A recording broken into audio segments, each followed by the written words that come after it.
This month we are sponsored by Scotty Grills, and what is Scotty Grills? Scotty Grills is an awesome stainless steel flat pack design fired by wood, charcoal, or gas.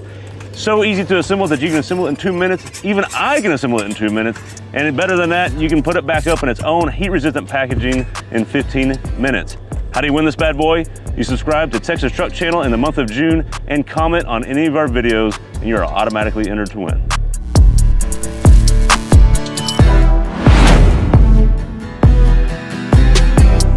Welcome, ladies and gentlemen, to the technical review of, yes, we've been waiting for it. It's the all-new 2024 Mazda CX-90. This is their large platform architecture that a lot of SUVs are going to be based on.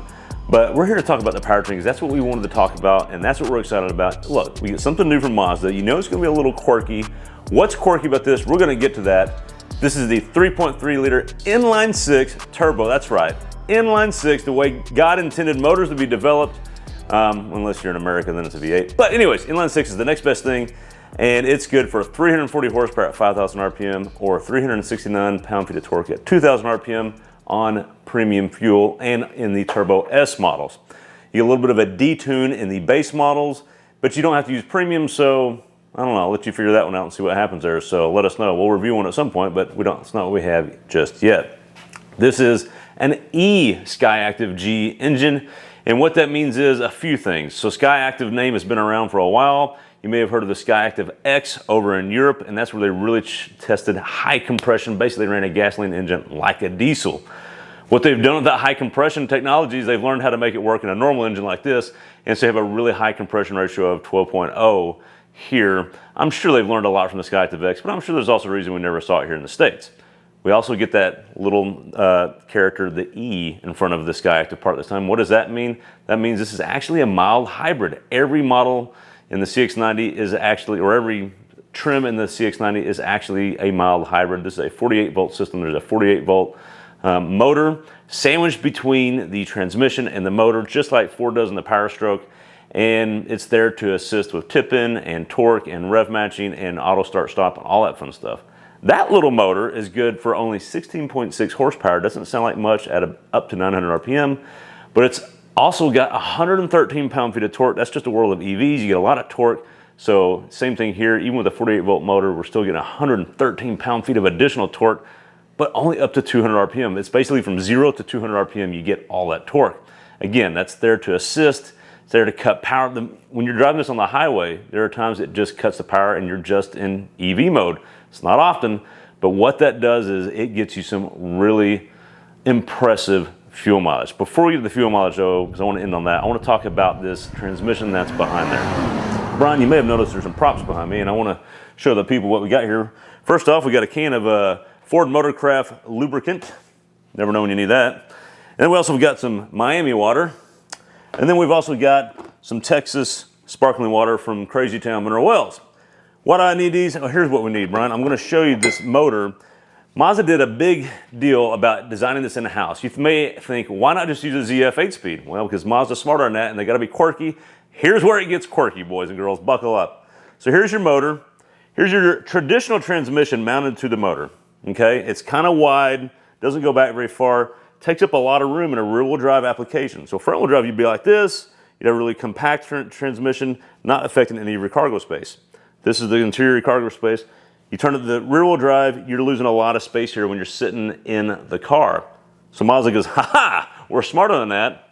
We're gonna make it a longer, skinnier transmission, and so now we get more room in the cab, and that's why they did that. They wanted to be able to control all that. Now, here's what's a little weird and a little disappointing. You don't gain a whole lot of extra interior cargo space, and this is the CX-90, which is wider than the European version, which will be called the CX-80, which is a little narrower for European streets.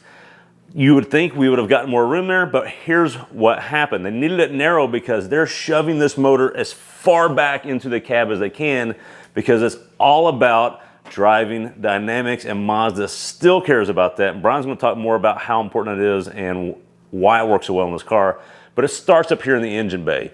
You get that weight to the back. This is kind of a front mid-engine with the way the engine is placed. And the PHEV, which we'll review at another time, it's basically straight up a mid-engine. It's so far back because the engine's not as long. Now here's the bad news. It's a single wet clutch transmission, which you would think you would get some of the snappier shifts with that and some of the responsiveness. Well, no, we just kind of lose all that. And I don't know if we don't think we have a broken one. We've driven 3 of them. Watch our other review for the drive portion of that, but it's a little clunky around town. Just like Ford's Power Boost system, which has kind of got the same setup. So it kind of makes you wonder. But anyways, wish it was smoother, wish it was snappier. Honestly, I wish it was just a ZF8 speed. I'd give up interior space for that. But there's that. And Mazda's got to be quirky, so it is what it is. What that does mean, though, is it does actually get decent mileage. Mazda expects to get 28 on the highway, 25 combined. Look, we actually saw 30 to 31 on the highway at 75 mile per hour Texas speeds. That's pretty impressive. So the hybrid system and the transmission is working. The dynamics are good. And speaking of dynamics, let's get to Brian, because that's all the good stuff. Let's get to dynamics and why it's so good. Let him explain that.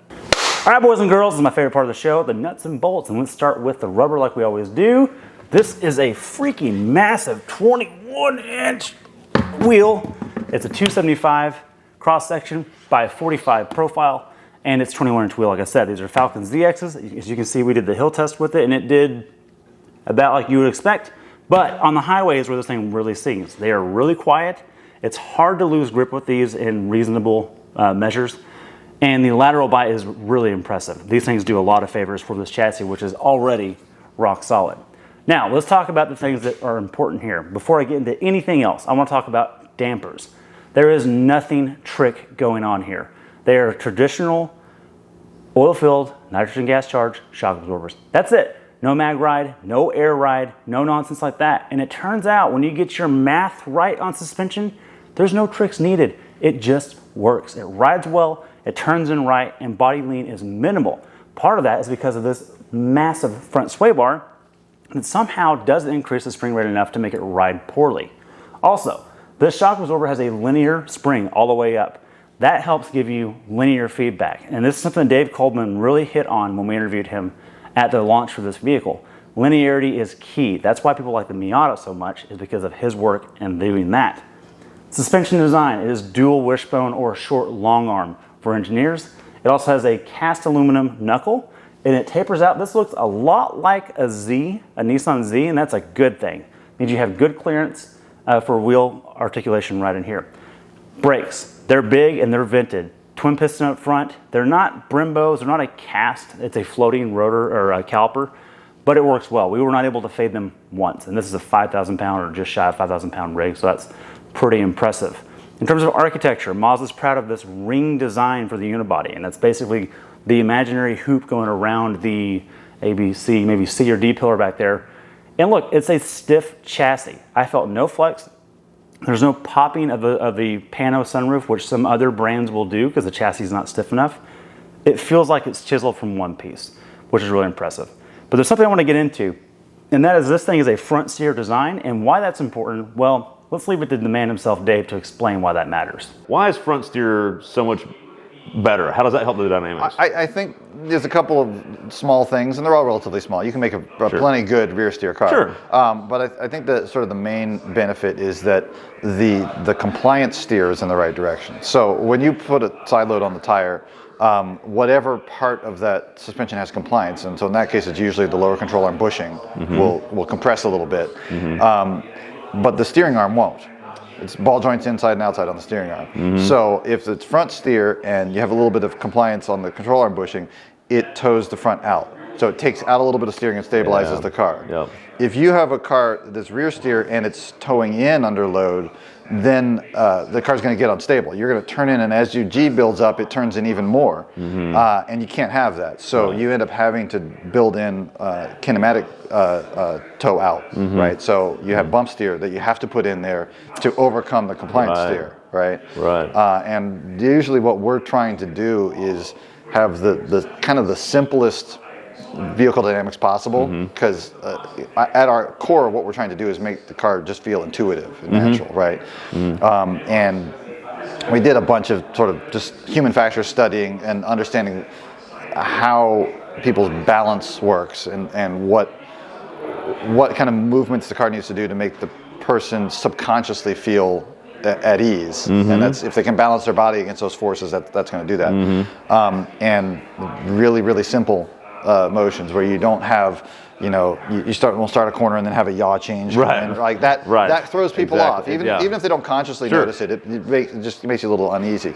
So we don't like to have all these passive steering things going on. We try to have, you know, as little toe change as possible to the suspension stroke. And the front steer lets us do that because the compliant steer will take care of stabilizing the car. Right. We make the bushing pretty stiff, so there isn't a whole lot of compliant steer, but we don't have to fight that compliant steer with anything else. All right, and that goes to show why it's so important with suspension design and NVH living together, because when you get that bushing too soft, it just deflects like crazy. There's one other thing we have in here, and that is kinematic posture control. Now, I've gotten this mixed up a few times too. I want to pitch it back to Dave to explain that one as well. So I'll start back sort of historically why we came up with this. Again, trying to make the car behave naturally, we came up with a system on all our front drive cars called G-vectoring control. And what that's doing is it's automatically doing the kind of weight transfer that a good driver does, either left foot braking or lifting throttle when you turn in, to load up the front tires so they respond more precisely. So G-vectoring control, when you turn the wheel, it cuts the engine power just a hair just to load the front tires consistently every time you turn. So you get really consistent steering response. And we wanted to put that on the MX-5 for obvious reasons, right? But it felt funny when we did it because that car has some anti-dive, anti-squat geometry in the rear suspension. So when you hit the brakes, it's pulling down on the back of the car to counteract some of the brake dive, makes the car more stable.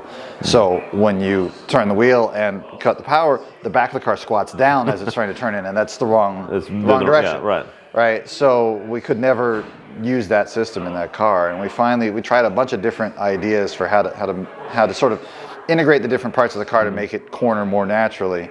And what we finally came up with was this trick that uses the suspension kinematics and uses that anti-dive geometry to our advantage.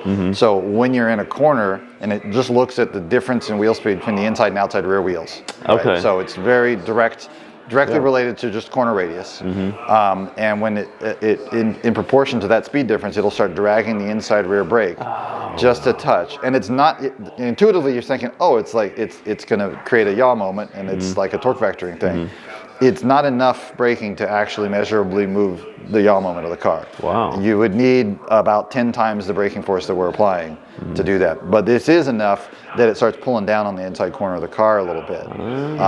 And that is just helping keep the suspension in the middle of its stroke and making it behave more linearly from low G all the way up to the limit. And this plays off really well in a car like the Miata that you're driving at the limit. And it's a seemingly very subtle thing, but in that car when we started testing it, we were testing, we have multiple suspensions in the Miata. We have the base Hitachi dampers, and we have the Bilstein dampers, and automatics and manuals have different body stiffnesses. So when we really get into it, we feel the differences between all these. And the difference of just having the system switched on was almost as big as the difference between our base dampers and our Bilstein dampers on the twisty road.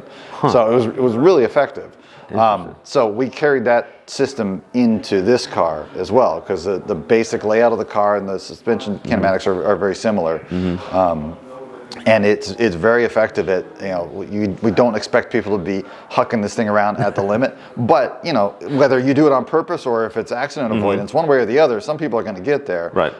And we still want the car to behave in a very natural and predictable way so the driver stays in control through the whole thing. Right. And it does a great job of keeping the back of the car settled at the limit and just making it just consistent and really making it drive much more like an enthusiast car than you would ever expect. Right. Like you don't want it to feel like an enthusiast car when you're driving down the freeway with your family, right? Right. You that want part's not good. Yeah. So, and I think our approach to vehicle dynamics works well for that. Like we don't make cars super stiff and super responsive. We make them really easy to control and linear from low G up to high G, so that you can have a perfectly comfortable normal driving, and then if you do push it harder, then it still supports that. All right, now that that's all explained and everyone is an expert in KPC, rear suspension, it's multi-link, but it's all new, it's not shared with anything else. Well, except the CX-60, 70, and 80, and this now 90, but this platform, this new architecture, it's all new for it. It's multi-link and it rides great. In fact, I've thought European every time it goes over Apollo. I'll go, oh, that probably has 17 control arms doing something like that, and it works great. It also launches, well, not so great because this transmission doesn't want to launch because of the single clutch plate. But once it does hook up and bite, there's no wheel hop, there's no bump steer of any sort that I can detect at all, and that's really impressive. So all that's out of the way, as Craig hit on Powertrain, there's some to be loved and some to be desired there, but the chassis is rock solid. I cannot wait to see where this thing goes down the road. Thanks for watching, and be sure to check out our road test and off-road review of this vehicle and anything else Mazda you might want to check out. Yeah. Which is why we don't see Miatas on videos going in the crowds, but we see Mustangs in it. Okay.